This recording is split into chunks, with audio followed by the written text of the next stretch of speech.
anak wis kadung tangi tenan. Nyampe di rumah sudah dilihat anaknya mengunyah kurma masak. Akhirnya tangan saya masukkan ke mulut anak saya untuk saya keluarkan dan saya masukkan lebih dalam lagi supaya memuntahkan isi perutnya, karena saya khawatir sudah ada yang masuk di perutnya. Sambil saya berpesan kepada anak saya, anakku, selama saya hidup tidak akan pernah akan aku masukkan barang haram ke dalam perutmu, dan tidak aku izinkan kepada engkau sampai kapanpun untuk memasukkan barang haram ke dalam perutmu, karena yang berhak atas apa yang kamu makan itu adalah neraka. Assalamualaikum warahmatullahi wabarakatuh.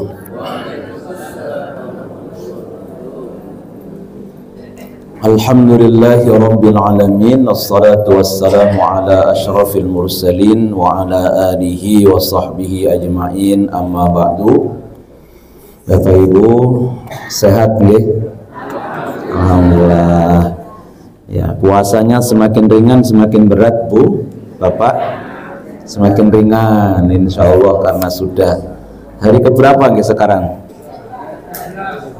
13. Kita 13 ya, karena ada yang 12 kayaknya ya, ada yang 12, ada yang 13, ada yang 16. Begitu Panggang ya, Panggang kayaknya hari ke-16 sekarang mungkin mereka. Alhamdulillah, Allah masih berikan kita panjang umur, Allah masih berikan kita sehat. Mudah-mudahan Allah berikan kita kecukupan rizki sehingga kita bisa istiqomah mengabdi kepada Allah Subhanahu wa ta'ala. Salawat beriring salam mudah-mudahan senantiasa Allah limpah aturkan untuk junjungan kita Nabi Muhammad sallallahu alaihi wasallam. Kita lanjutkan Bapak Ibu di Al-Baqarah 188. 183 sampai 187 itu ayat tentang puasa. Kita sekarang lanjut ke 188. Jadi ayat puasa niku diapit dengan kelompok ayat tentang harta. Ya, sebelum ayat tentang puasa itu harta terkait wasiat, gitu. Kutiba alaikum idza hadara ahadakumul mautu in taraka khairanil wasiyah. Khairan itu maknanya harta yang banyak. Nah, setelah ayat puasa ini Allah berbicara lagi soal larangan memakan harta dengan cara yang batil. Nah, biasanya dalam kaidah ilmu tafsir itu untuk dapat memahami makna sesungguhnya dari ayat Al-Quran itu, maka ada yang disebut dengan teori munasabatul ayat, teori tentang keterkaitan ayat itu dengan ayat sebelum dan setelahnya. Makanya di tafsir At-Tanwir itu selalu ketika membahas ayat Al-Quran disampaikan dulu kaitan dengan ayat sebelumnya ya, karena Al-Quran itu disusun tidak berdasarkan tertib turun, tetapi disusun berdasarkan isi kandungan. Makanya sekalipun seakan-akan Al-Quran itu lenerangke sok mencar-mencar itu, bar poso apa meneh gitu, nggak urut, tetapi Bahkan walaupun tidak urut, selalu ada kaitan antara ayat itu sebelum dan dengan yang setelahnya. Ya, karena Al-Quran memang disusun berdasarkan isi kandungan, bukan tertib turun. Nah, maka ayat tentang puasa tentu akan lebih bagus bila dikaitkan dengan ayat tentang harta, karena memang puasa itu ayatnya diapit dengan kelompok ayat tentang harta. Kita coba bersama-sama pahami sebagaimana dalam tafsir At-Tanwir. A'udzu billahi minasy syaithanir rajim. Bismillahirrahmanirrahim. Wa la ta'kulu amwalakum بينكم بالباطل وتدلوا بها إلى الحكام لتأكلوا فريقا من أموال الناس بالإثم وأنتم تعلمون. Wala ta'kulu amwalakum bainakum bil batil. Wala ta'kulu, dan janganlah kalian memakan amwalakum, harta kalian, bainakum, di antara kalian, bil batili, dengan cara yang batil. Wa tudlu biha, dan janganlah kalian membawa harta ilal hukam, kepada hakim, litakulu, supaya kamu dapat memakan, fariqan, sebahagian, min amwalin nasi, dari harta benda orang lain, bil ithmi, dengan cara berbuat dosa, wa antum ta'lamun, sementara kamu mengetahui. Nah, Bapak Ibu rahimakumullah, kalau mencermati munasabah ayat-ayat sebelumnya tentang puasa dengan dikaitkan dengan ayat 188 di surat Al-Baqarah ini, Allah menjelaskan dalam ayat yang lampau itu tentang diperbolehkannya bagi seorang mukmin menikmati makanan, minuman, dan berkumpul dengan istri atau suami di malam-malam bulan Ramadan. Jadi kalau dulu awalnya puasa itu ya karena masih punya tradisi di Madinah, melihat tradisi orang-orang Yahudi yang puasanya 24 jam, ya, maka sebagian umat Islam, terutama Qais, ada dua kasus di ayat 187, itu kasusnya Umar bin Khattab dengan Qais. Nah, Umar bin Khattab itu ba'da sholat isya, beliau dan istri tidur, bangun tidur, beliau melakukan hubungan suami istri dan juga makan minum. Sementara Qais itu setelah beliau tidur, bangun, tidak makan lagi. Makanya esok harinya Qais semaput. Ya, peristiwa itu kemudian dibawa ke hadapan Rasulullah, karena memang di tengah-tengah para sahabat ada dinamika diskusi yang luar biasa, karena melihat kok antara Umar dan Qais ini kok beda gitu. Ya, karena memang ini baru awal diwajibkannya puasa. Sementara puasa yang menahan makan dan minum serta hubungan suami istri itu yang sudah berjalan adalah puasa sebagaimana puasanya orang Yahudi. Nah, karena orang Yahudi itu 24 jam, maka masih ada dugaan di sebagian umat Islam niku nggih 24 jam. Gitu. Akhirnya dibawa ke Rasulullah, turunlah ayat 187 tentang tata cara puasa itu, bahwa puasa itu dimulai dari terbit fajar sampai malam. Kalau bunyinya itu wa atimus syiyam ilal lail, sempurnakan puasa itu sampai malam. Makanya ada diskusi di kalangan para ulama, karena malam itu lail itu kan maknanya gelap ya, yang tadinya maknanya hitam kemudian berkembang maknanya menjadi gelap. Kenapa malam itu bahasa Arabnya lail? Karena gelap.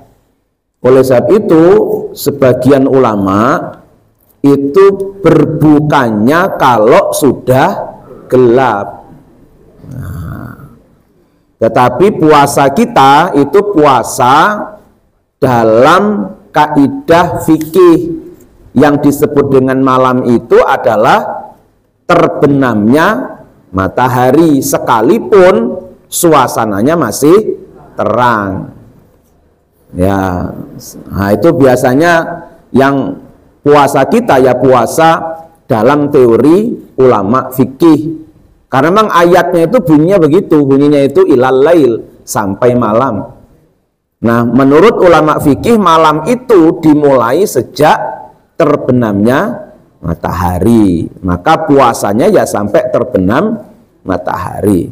Nah, sebagian yang lain karena memang berpatokan pada bunyi ayat ilal lail sampai malam, sementara malam disebut malam itu karena gelap ya nunggu petang dhisik baru buka. Ya namanya fikih, ya fikih itu ya beda-beda ngoten niku. Nah, Muhammadiyah ya tata cara puasanya ya umumnya jumhur ulama yaitu mulai terbit fajar sampai terbenam matahari. Nah, setelah itu boleh makan, minum dan hubungan suami istri. Itulah maka ayat sebelumnya adalah soal kebolehan makan dan minum. Itu 187 kaitannya. Nah, di ayat yang 188 boleh makan dan minum itu boleh, asalkan wala takulu amwalakum bainakum bil batil. Jangan kalian memakan harta kalian di antara kalian. Itu bunyi ayatnya gitu. Kalau di terjemahan tekstualnya itu wala takulu, janganlah dan janganlah kalian memakan amwalakum, harta-harta kalian, bainakum di antara kalian. Kenapa di sini tidak disebut wala takulu amwalahum? Jangan kalian makan harta mereka, tapi janganlah kalian memakan harta kalian. Itu di situ itu. Nah, ini diksi yang selalu dipakai oleh Al-Quran yang luar biasa memang. Allah tidak menyampaikan janganlah kalian memakan harta mereka. Padahal yang dimaksudkan itu, gitu. Tapi bunyi ayatnya janganlah kalian memakan harta kalian. Yang dimaksud janganlah kalian memakan harta orang lain. Gitu. Kalau makan harta kita boleh enggak? Ya boleh gitu. Tapi bunyi ayatnya begitu. Sehingga sebagian ulama tafsir mengatakan kenapa disebutnya bukan jangan memakan harta orang lain, tapi janganlah memakan harta kalian. Itu karena memang konsepnya di dalam Islam itu kepemilikan harta itu tidak mutlak. Jadi kalau kita punya harta, di dalamnya masih ada harta orang lain gitu. Jadi kalau kita punya harta banyak, itu bukan mutlak milik kita, tapi sebagiannya memang milik orang lain. Itu yang pertama. Yang kedua, memang konsepnya di dalam agama kita, harta yang kita punya, ya, pemanfaatannya juga diarahkan sebesar-besarnya untuk kemanfaatan kita dan juga orang lain. Nah, maka disebutlah di sini wala taqulu amwalakum bainakum, di antara kalian. Karena memang tugas kita bahkan melindungi harta sekalipun itu milik orang lain. Tidak boleh mengambilnya, tapi melindunginya. Kalau ono maling ya jadi sumanggake. Itu. Ngapa Mas? Itu. Meh njupuk, Pak. Aku liwat kono, liwat kene lho. Oke, ngoling ge ora. Mboten nyo tak jili. Lah jaman jupuke kok mung kuwi. Wong kuwi duwe sing luwih berharga ya tak dudoi. Mboten angsal ya lah didut. Ya dilindungi walaupun bukan harta milik kita, tapi kalau harta tersebut terancam oleh orang lain, maka kita juga punya kewajiban melindunginya. Maka dalam hadis Nabi itu, kalau orang sudah bersyahadat, artinya dia sudah masuk Islam, maka haram harta, jiwa, dan kehormatannya. Artinya kita harus melindungi kehormatannya, melindungi hartanya, dan juga melindungi jiwanya. Itu hebat ya Islam itu. Itu teori nih. Yang faktanya yo rada ruwet. Ya, karena ya memang itulah pentingnya kita diminta terus untuk berdoa ihdinas siratal. Karena jalan itu memang macam-macam. Nah, kita mohon kepada Allah agar kita bisa istiqomah di atas jalan Allah itu. Nah, termasuk dalam kaitan soal harta. Kenapa di sini takulu harta ini dikaitkan dengan makan? Wala takulu amwalakum. Amwal itu harta. Biasanya begitu. Kalau jamak dalam Quran, kata amwal itu kaitannya kebanyakan tuh dengan makan. Jangan makan harta-harta itu. Nah, jadi Imam At-Tabai yang dikutip di tafsir At-Tanwir ini memberikan satu argumen. Ya, ini ulama tafsir memberikan argumen kenapa harta dikaitkan dengan persoalan makan. Karena makan itu kebutuhan yang paling awal yang dibutuhkan oleh manusia gitu. Jadi yang paling awal kebutuhan itu adalah soal makan. Itu yang pertama. Yang kedua, ini untuk menunjukkan juga karakter manusia yang cenderung rakus. Maka urusan harta dikaitkan dengan urusan makan. Karena makan itu kebutuhan asasi manusia. Gitu. Nah, sehingga kata At-Tabai ini, kenapa dikaitkan antara makan dengan harta dengan makan dengan harta itu? Karena memang manusia itu cenderung rakus. Nah, walaupun dalam Al-Quran kata makan tidak mesti berupa memasukkan sesuatu di mulut lewat tenggorokan masuk ke perut itu. Ya, karena di ayat yang lain juga dijelaskan, misalkan saja kalau istri itu ikhlas ridho mas kawinnya dimanfaatkan oleh suaminya, bunyinya bagaimana? Kulu hani'an mari'a. Maka makanlah mas kawin itu dengan baik. Nah, itu. Padahal kan mas kawinnya itu seperangkat alat.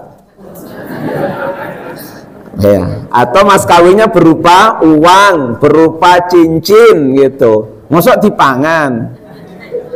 Nah, makanya kata akala, makan dalam Al-Quran biasanya sifatnya umum, yaitu memanfaatkan. Nah, segala sesuatu yang dimanfaatkan oleh kita kadang menjadi perluasan makna dari makan. Jadi ketika Allah sampaikan wala ta'kulu amwalakum, maknanya bukan hanya janganlah kalian memakan, memasukkan sesuatu ke dalam tenggorokan kita, harta di antara kalian, tetapi maknanya bisa tidak hanya makan. Janganlah memanfaatkan harta di antara kalian dengan cara yang batil itu. Ya, mosok korupsi 2 miliar dipangan kabeh kan mboten, ya dike tuku mobil barang, nggih, dienggo tuku tanah barang, nah, dike umroh barang. Ya, itu memanfaatkan, itu sama maknanya dengan makan tadi itu. Jadi makan memang ketika Allah sampaikan wala ta'kulu amwalakum bainakum bil batil, tentu maknanya bukan hanya persoalan memasukkan sesuatu ke dalam perut kita, tetapi memanfaatkan harta di antara kalian dengan cara yang batil. Nah, ini memang luar biasa penting di zaman seperti sekarang ya. Kalau zaman Kanjeng Nabi, wah itu kalau panjenengan ingat ceritanya Abu Dujanah itu, ya kita patut malu. Ya, Abu Dujanah itu orang yang sahabat Nabi, sahabat dekat, yang ekonominya menengah ke bawah, bawah banget itu. Ya, karena sering meninggalkan atau sering keluarganya termasuk anaknya tidur dalam kondisi lapar. Makanya beliau itu kalau sholat subuh jamaah langsung kundur. Nah, sehingga Kanjeng Nabi itu bertanya, Abu Dujanah, mbok ojo langsung minyak balik gitu. Nah, akhirnya beliau yang sudah mau berdiri duduk kembali. Ditanya, kenapa kamu setiap ba'da sholat subuh itu mesti langsung pulang, ndak doa, ndak wirid, babar blas tuh. Nah, Abu Dujanah sambil membenarkan tempat duduknya, menyampaikan di hadapan Nabi dan para sahabat yang lain, ngapunten Kanjeng Nabi, mungkin bahasa kita gitu ya, ngapunten Kanjeng Nabi, niki kula kedah langsung balik supados mangke putra kula, karena beliau itu tidur, dia itu tidur dalam kondisi lapar, sementara di halaman rumah saya itu selalu banyak kurma masak yang jatuh di malam hari. Itu kurma milik tetangga, karena kena angin jatuhnya di halaman rumah beliau. Nah, khawatir anaknya itu bangun karena lapar, ambil kurma itu untuk dimakan. Maka Abu Dujanah itu pulang duluan sebelum anaknya bangun. Jadi ngumpul ke kurma, ya, kemudian diberikan ke tetangganya supaya tidak dimakan oleh anaknya. Kemudian beliau berpindah tempat duduk sambil menceritakan, dan Rasulullah dengan cerita itu langsung berderai air mata beliau dan para sahabat yang lain. Jadi pernah suatu saat kundur subuhan niku terlambat, anak wis kadung tangi tenan, nyampe di rumah sudah dilihat anaknya mengunyah kurma masak.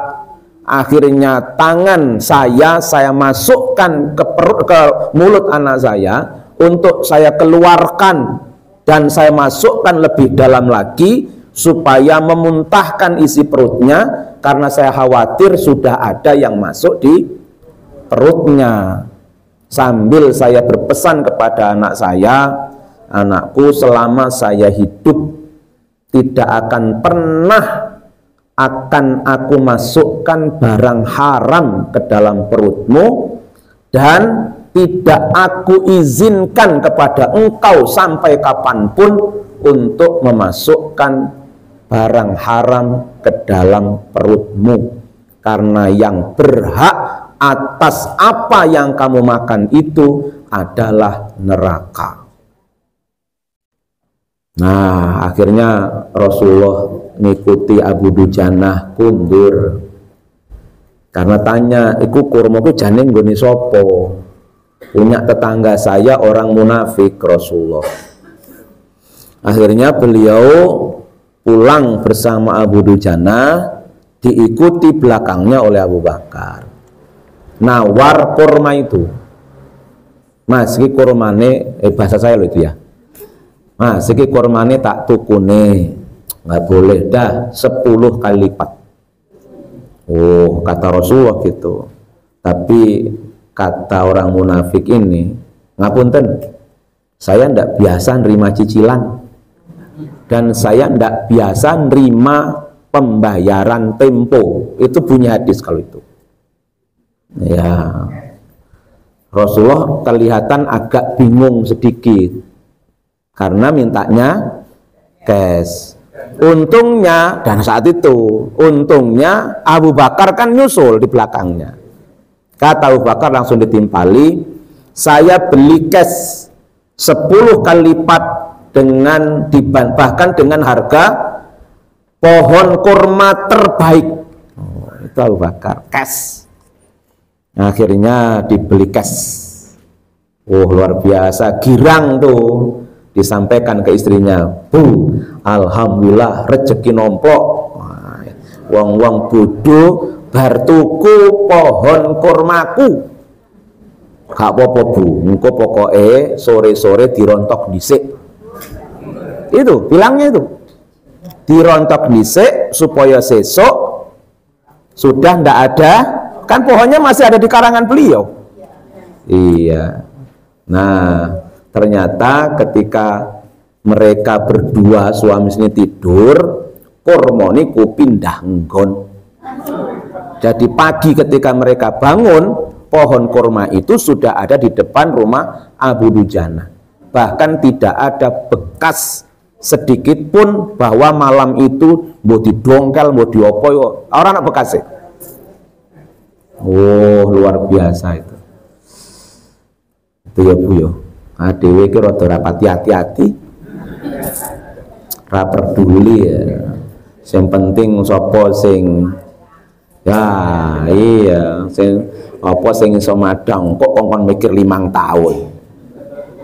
Wah iki alhamdulillah ono amplopan rada akeh kok.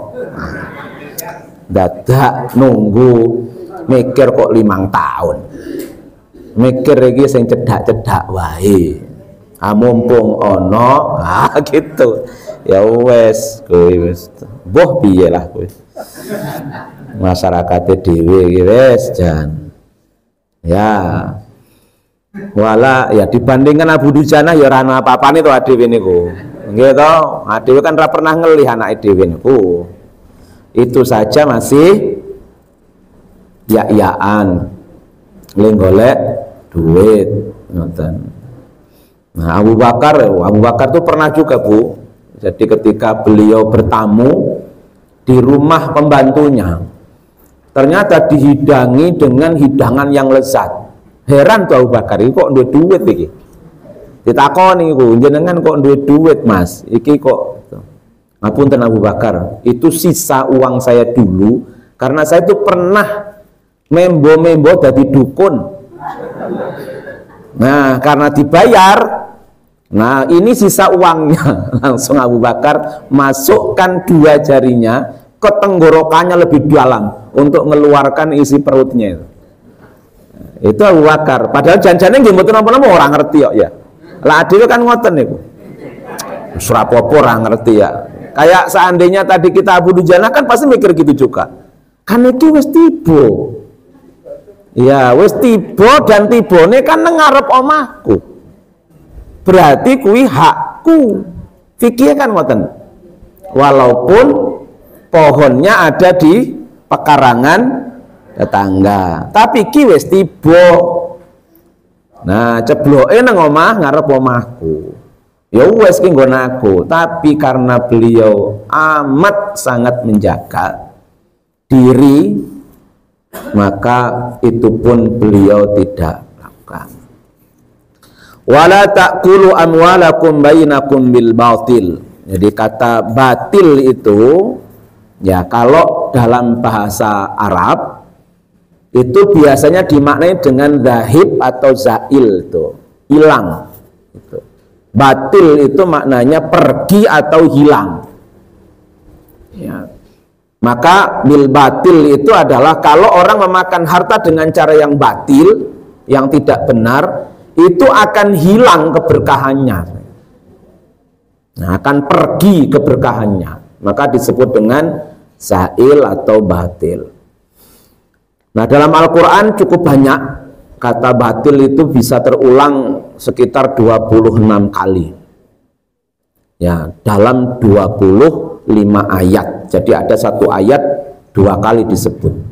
25 ayat jumlahnya ada 26 kata batil itu. Nah, waktu delu biha ilal hukam. Tudelu itu dari kata adla yudli itu. Jenengan ngertos timbo. Timbo. Nah, yang jadi kalau ada sumur, boten ngagem. Boten ngagem niku. Dadi timbone dilebokke alon-alon nganggo kerekane Nah, itu namanya tudelu itu, adla itu. Dilebokke alon-alon ngoten niku, kosong dalam kondisi kosong, kita ndak tahu, pucuk. Kok rada abot gitu.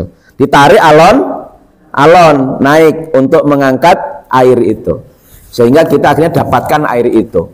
Turun dengan pelan, kita tidak tahu timba itu karena saking jerune, kemudian kita kocak-kocak supaya nanti air masuk di timba, rada abot, diangkat alon-alon. Keluar dapatlah kita air itu. Itu maknanya adla yudli itu. Nah, tadinya begitu makna itu. Nah, di sini waktu delu biha ilal hukam. Nah, diartikan janganlah kalian membawa urusan harta itu ke hakim. Ya, membawa urusan harta itu ke hakim. Dengan cara apa? Suap. Ya, jadi diibaratkan kayak wong Bu, timbone kosong, dilebokke alon-alon orang ngerti kita. Terus kita kerek ke atas dapat air. Nah, suap itu kan begitu. Suap. Menyuap. Itu kan gitu. Itu orang nggak sih ngerti loh, Pak. Jenenge nyuap, kok ngerti ya? Ngerti langsung ketangkap atau mesti nih. Nah, suap ini ya kadang didekek nang kerdus durian. Misalnya istilah kerdus durian ya Pak ya. Itu jadi untuk apa mendapatkan hasil yang lebih banyak itu dengan menyuap hakim. Nah, tentu sebenarnya hakim ini janjane kalau beliau itu jujur kok salah limutuske niku mboten dosa. Hakim niku. Nggih, karena hakim itu hanya memutuskan sesuatu sesuai dengan fakta. Nah, biasanya yang direkayasa itu adalah faktanya untuk ngelabui hakim. Sehingga hakim itu memutuskan salah, tetapi tidak disengaja oleh hakim karena hakim itu memutuskan berdasarkan bukti. Kok ternyata ada rekayasa bukti dari pihak yang lain sehingga hakim memutuskan dengan keputusan salah, maka hakim tidak salah. Itulah ketika Kanjeng Nabi di rumah Bunda Aisyah nengarep omah iki ana wong ribut. Nah, ada orang yang sedang ribut tadi itu soal hak rebutan, Pak. Nah, ono sing pinter ngomong, ono sing ora pinter ngomong. Sing pinter ngomong iki terus dia berargumen untuk meyakinkan bahwa harta itu milik dia, bukan milik yang bersangkutan. Karena Rasul posisinya juga hakim, maka beliau sampaikan itu. Jadi saya putuskan berdasarkan argumen, data, dan fakta. Kok ternyata nanti karena hebatnya salah satu di antara kalian sehingga aku memutuskan keputusan yang salah, gitu ya, maka bagi yang telah merekayasanya telah memakan bara api neraka. Ya kadang kan begitu, hakimnya jujur. Nah, tetapi kan ketika memutuskan perkara itu selalu harus berdasarkan bukti-bukti yang valid. Nah, kadang ada rekayasa bukti. Nah, di situ tuh. Oleh siapa? Oleh pihak-pihak yang sedang berperkara. Akhirnya bukti itu bisa mengelabui hakim. Akhirnya hakim memutuskan itu keputusan salah. Tetapi dalam hukum Islam hakim itu tetap mendapatkan pahala. Nah, tetapi yang merekayasa itu yang bermasalah. Nah ini. Tapi kalau hakimnya barang melu lah, itu ya salah hakimnya kan gitu. Nah, iya, iya ya, itu ya ponaan barang ya. Iya, bos terserah lah weh. Si piye menah ya wong menang. Ada bapak-bapak yang masih ingat aja. Iya, nggak akan terlupa ya kayak gitu itu. Ya, jadi waktu dulu biha ilal hukam, dan kalian membawa, dan janganlah kalian membawa perkara harta itu kepada hakim dengan cara menyuap, ya, atau dengan cara bukan menyuap, tetapi mungkin dengan cara merekayasa bukti. Ya. Supaya apa? Litakulu fariqan min amwalin nas, supaya kalian dapat memakan sebagian harta orang lain bil itsmi, dengan cara yang dosa, wa antum ta'lamun, sementara engkau itu tahu bahwa itu tidak benar.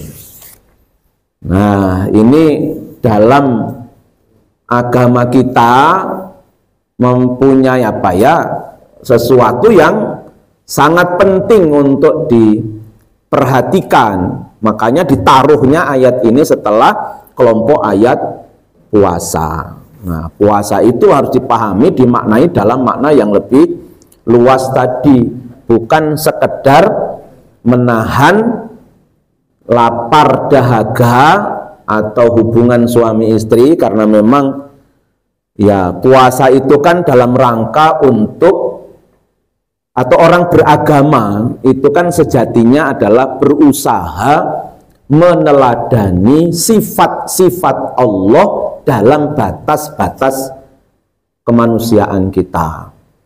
Jadi namanya orang beragama itu sebenarnya kan meneladani sifat Allah dalam batas-batas kemanusiaan. Allah itu tidak makan, Allah tidak minum, Allah juga tidak berkeluarga.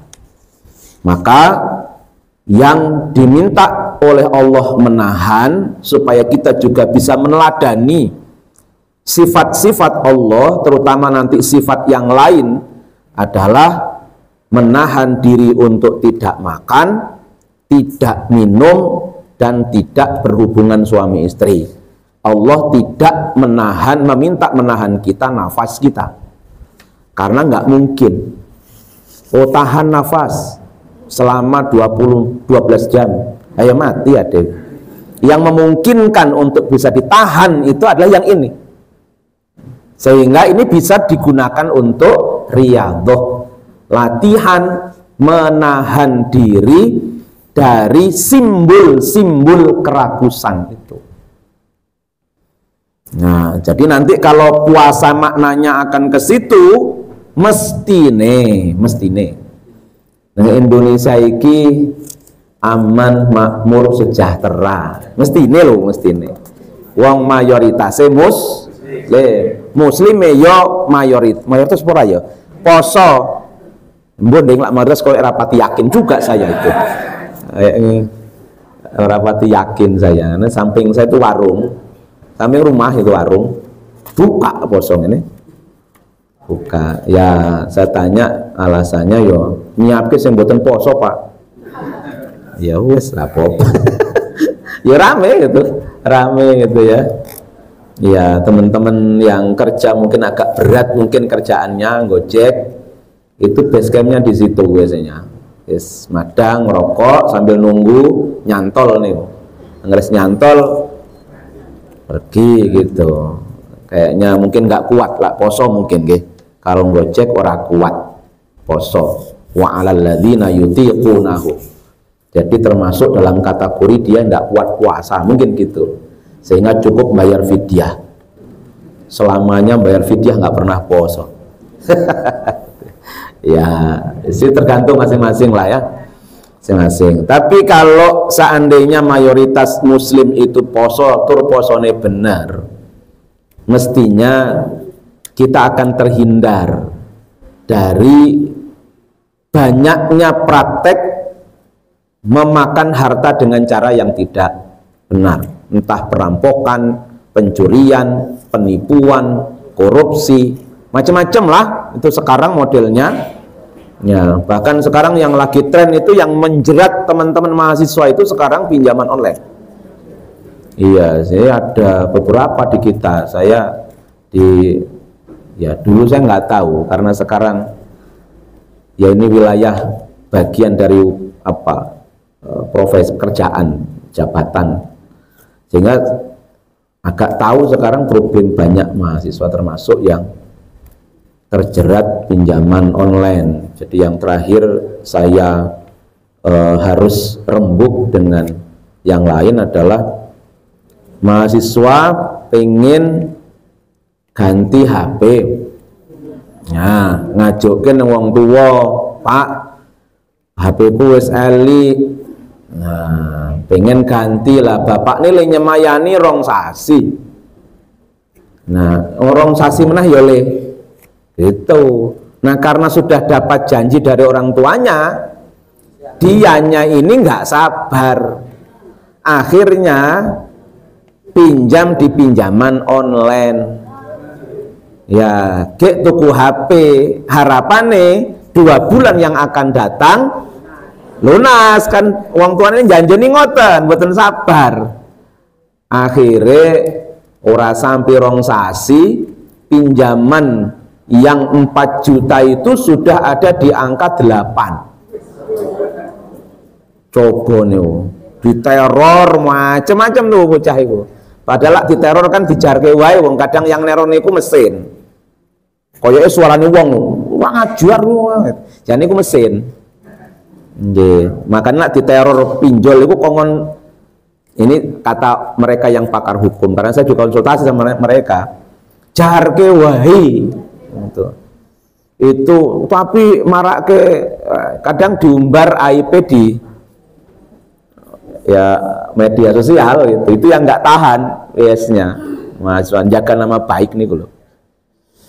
Nah ya kayak begitu Bu, Jadi ketika kita laporkan ke polisi, angel dilacak, memang dia tidak terdaftar. Ya kan, yo angel piye. Ya, makanya bani wae itu jarke wae. Cuman begitu banyak praktek-praktek yang dilakukan karena rakusnya manusia itu, sampai melakukan sesuatu yang memang bukan menjadi haknya, tapi itu menzalimi orang lain. Nah, praktek-praktek kezaliman terkait dengan harta itu wis alang kepalang di Indonesia itu, menggurita. Ya problemnya apa? Banyak lah kalau kita itu. Siji, masyarakatnya memang masih tingkat pendidikannya masih rendah. Itu problem kita, bangsa kita. Yang kedua, tingkat ekonominya juga masih rendah. Padahal secara demografi jumlah kita itu begitu banyak itu. Coba pinter-pinter. Makmur mestine itu. Jadi lah anjenengan pengen tuku HP, mestine HP merek Indonesia. Jadi ADW sing gawe, konsumennya ya ADW, wong konsumennya oke banget kok. Nggih. Mobil motor gawenane ADW gitu. Misalnya itu mesti payune. Kenapa? Karena masyarakatnya besar. Itu saya kadang suka heran kalau tetangga kita saja di Malaysia saja itu, mbok mobil opo wae mereknya masih Proton nih loh. Proton itu kepunyaan Malaysia. Padahal itu ono Terios, ono Ras. Bentuknya sih itu memang punyaan produk itu kan sama di Indonesia, tapi logonya niku pun Proton niku. Tengok niku, kok iso ya? Nah, lah adewe mboten, Pak. Terus macam-macam itu ADW, yo apa Toyota, Honda, meneh lah, Suzuki, Hyundai, meneh, Nissan, Wuling, wah semacam itu, macam-macam itu produknya kita itu. Ya sehingga padahal pasarnya luar biasa kita, hebat. Ning ya kui orang pati okeh sing pinter, nggih. Sing pinter ora gelem kerja di Indonesia, gajine rada dhuwur. Nggih, sing pinter-pinter malah kerja di luar negeri. Iya, kita punya 2 mahasiswa dapat penghargaan di Jepang. 2 orang nih Bu, alumni UAD S1 seluruh yang Jepang. Nah, karena dapat penghargaan dari negara, maka perusahaan itu banyak yang lamar sudah. Baru sekitar 1 bulanan kali ya. Rame itu. Nah, kita tanya, piye Mas, bali nang Jogja yo, dadi dosen nang UAD. Mboten mawon, Pak, mriki mawon. Ya karena gajine tinggal tekok nang kono. Gaji nang UAD dosen medos-medos gajine mung sak sen.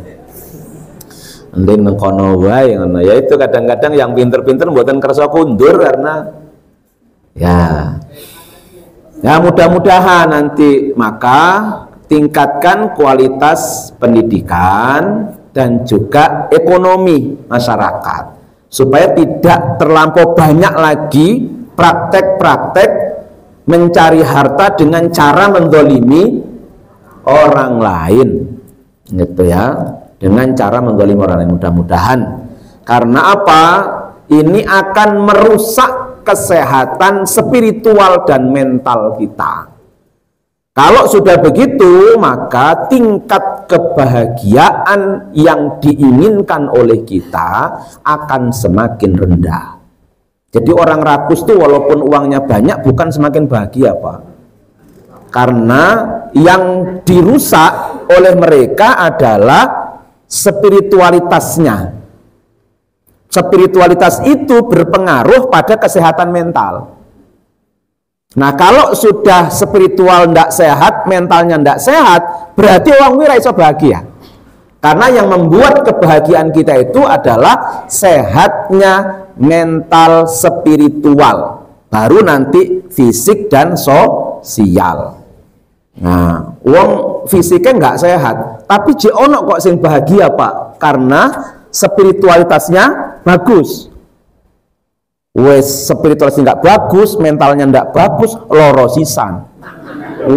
Iku wes koyo kiamat itu Pak. Iya. Sakit kita, fisik nggak sehat, tetapi spiritual sehat, mental sehat, itu masih memungkinkan untuk bahagia. Serapopo wis tak nggo wis suwe kok. Ngono kuwi, Pak. Guyu-guyuan padahal niku kolesterol wis dhuwur banget, Pak. Asam urat yang ngono, ning santai men. Kenapa? Karena spiritualnya sehat, mentalnya sehat. Nah, itu makanya penting banget tuh. Nah, itu yang dirusak di situ itu. Maka agama kita melarang untuk hal tersebut. Itu Bapak Ibu sekalian, masih ada waktu 8 menit atau monggo lah kalau ada yang nggih, monggo Bapak nggih. Pertama tadi di awal dia mengatakan malam itu sudah mulai maghrib. Jadi gitu ya. Nah, pertanyaan saya, bolehkah sholat malam setelah maghrib? Setelah maghrib, setelah isya. Yang pertama. Yang kedua, sholat malam. Yang kedua, tadi dikatakan batil itu pergi, hilang berkatnya dan ada kalimat juga habito. Man yakfur bil iman habito a'maluhu. Ya. Apa bedanya? Ya. Matur nuwun. Monggo Bapak. Terima kasih Bapak. Yang pertama, mulai kapan puasa itu diakhiri maghrib? Oke. Terus yang kedua, apakah 183 sampai 187 itu tidak satu paket, Pak? Ya. Oke. Terima kasih. Matur nuwun. Yang pertama, boleh ndak sholat malam bar maghrib? Ya. Dalam rumusan agama kita, sholat itu masuk dalam kategori ibadah mahdoh. Ibadah mahdoh itu rumusannya harus sesuai dengan tuntunan. Nah, belum ada tuntunan sholat lail itu bar maghrib. Iya, walaupun malam. Iya, karena ini ibadah mahdoh soalnya. Ibadah mahdoh tuntunannya adalah ba'da sholat isya. Ya. Maka terawih ba'da isya. Engko lah ora sakarepe dhewe ya sesuk terawih bar maghrib wae. Nggih, karena malam sedaya. Ngoten nggih, karena itu. Yang pertama, yang kedua, apa bedanya batil dengan habita? Wa may yakfur bil imani habitat a'maluhum fid dunya wal akhirah. Tadi makna dasar atau makna aslinya kata batil itu adalah zahib dan zail, hilang, pergi atau hilang. Sehingga bil batil kalau dikaitkan dengan memakan harta dengan cara yang batil, yang hilang adalah keberkahan hal tersebut. Yang kedua, yang hilang apa? Pahalanya. Nah, kalau hilang pahalanya, kalau Bu bagaimana Pak gitu kan? Berarti kan boleh batil itu. Ya kan? Nah, tentu cara memaknainya tidak begitu, karena biasanya didahului dengan la tuh. Nah, kaidahnya bagaimana? Al aslu fin nahyi lit tahrim. Ya, asal di dalam pelarangan itu adalah untuk pengharaman.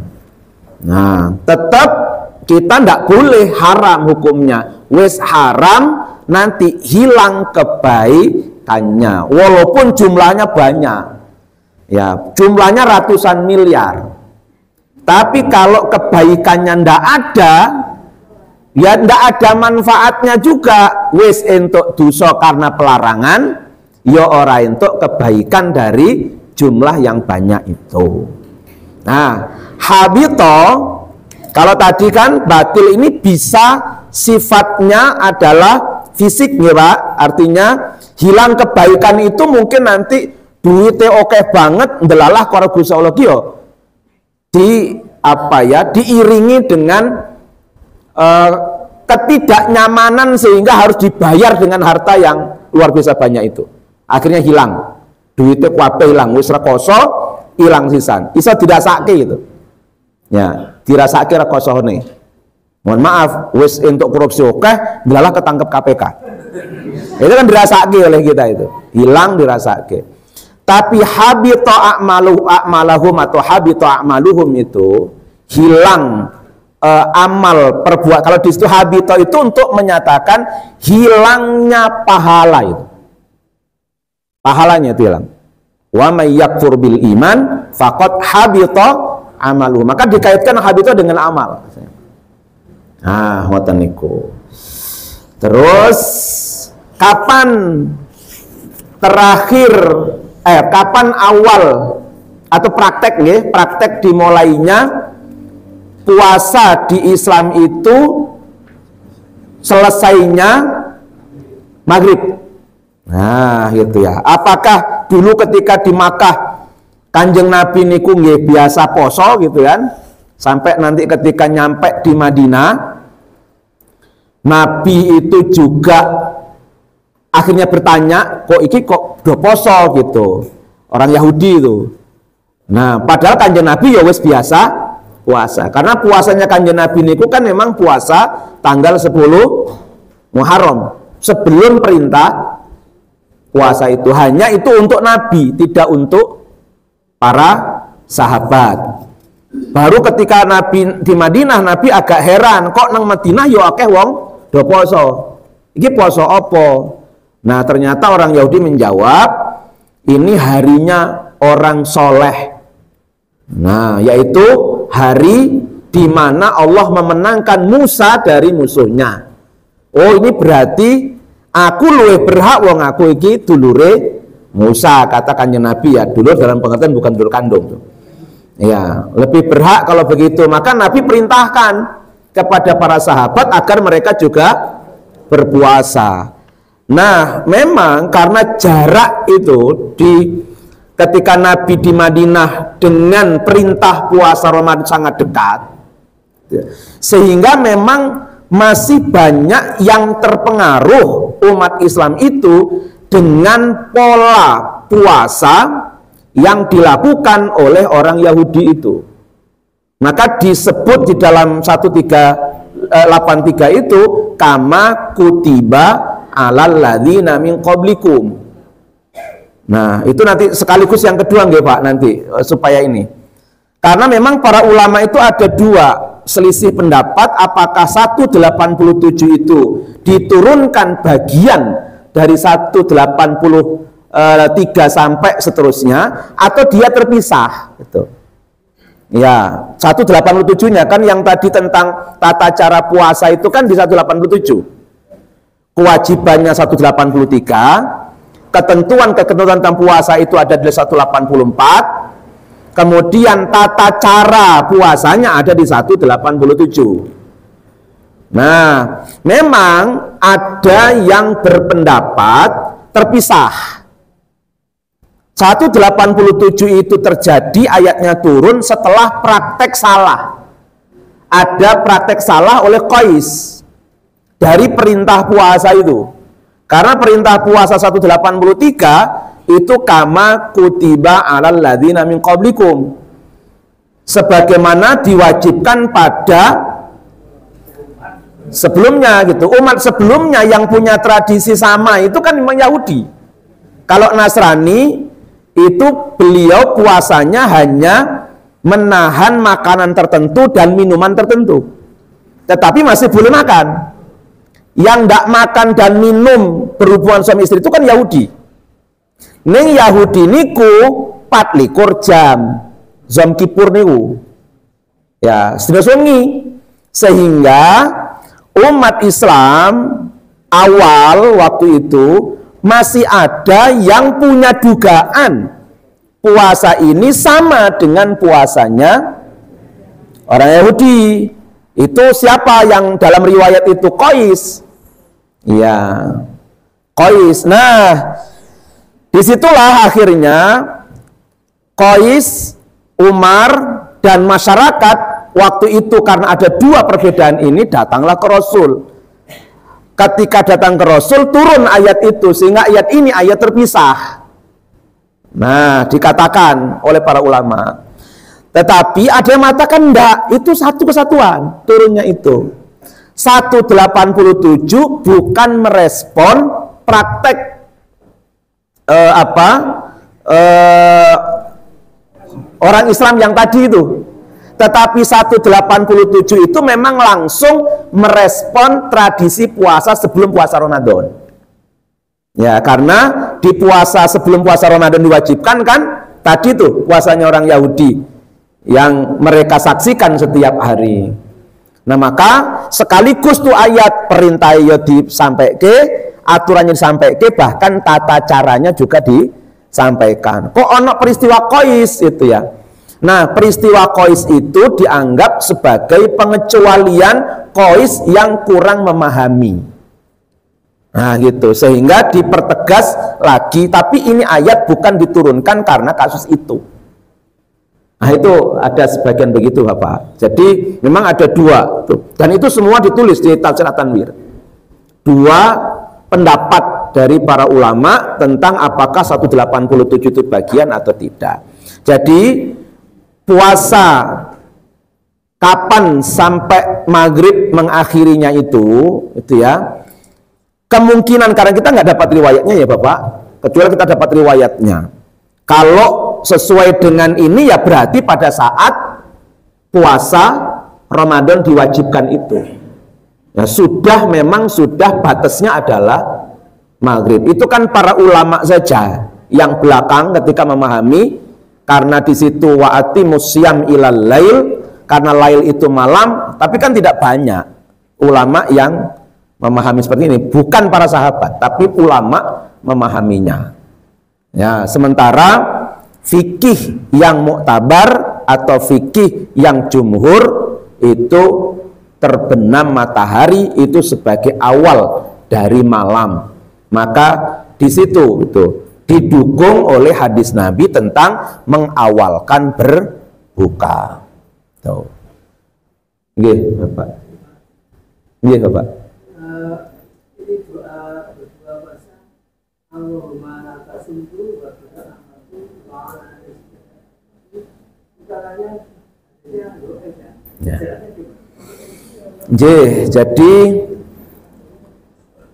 hadis yang memang kalau di kita ya di tarjih itu yang dianggap kuat dan bisa dipegangi adalah zahabat dhama'u wa batallatil uruqu wa sabatal ajru. Itu doa berbuka puasa.